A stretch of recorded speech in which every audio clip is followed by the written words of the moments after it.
even if it's not obvious to everyone, the position of the US and Israel are the same against Hamas. And I mean with that even if we see some differences at the level of diplomacy, in reality, at the level of strategy, and especially ground strategy, there is no difference, because they know, both of them, that Hamas has to be erased from the region, because in reality it's not only Hamas, is in fact the tool of Iran and also Qatar.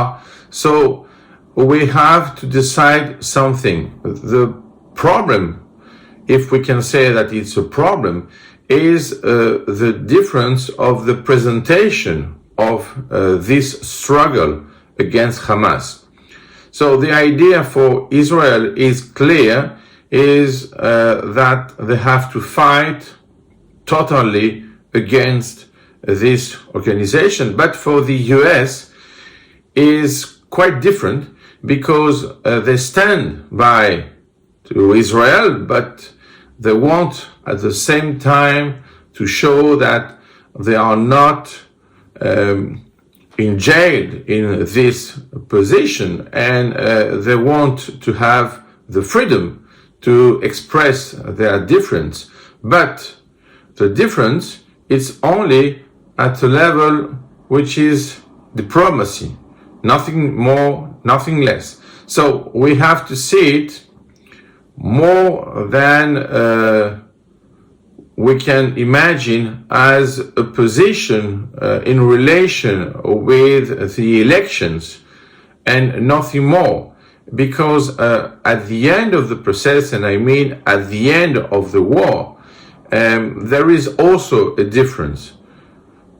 Why?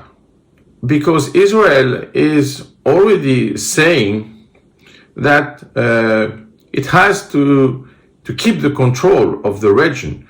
And there is a difference at this level, because it's different to have the control, it's different to have an occupation. And the problem is to avoid an occupation. So maybe it's better to imagine that an equilibrium between those positions is to use the model of West Bank, one of the three zones, and to use it in Gaza to avoid, in fact, that Gaza will impact West Bank.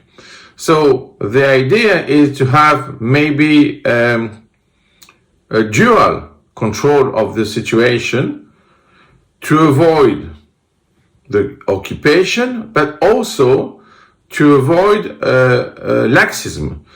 Because the idea is to see how we can create a new future together in this region, and to keep in mind that the government of West Bank has to say something about Gaza, and not to consider that we have two totally different regions in this area.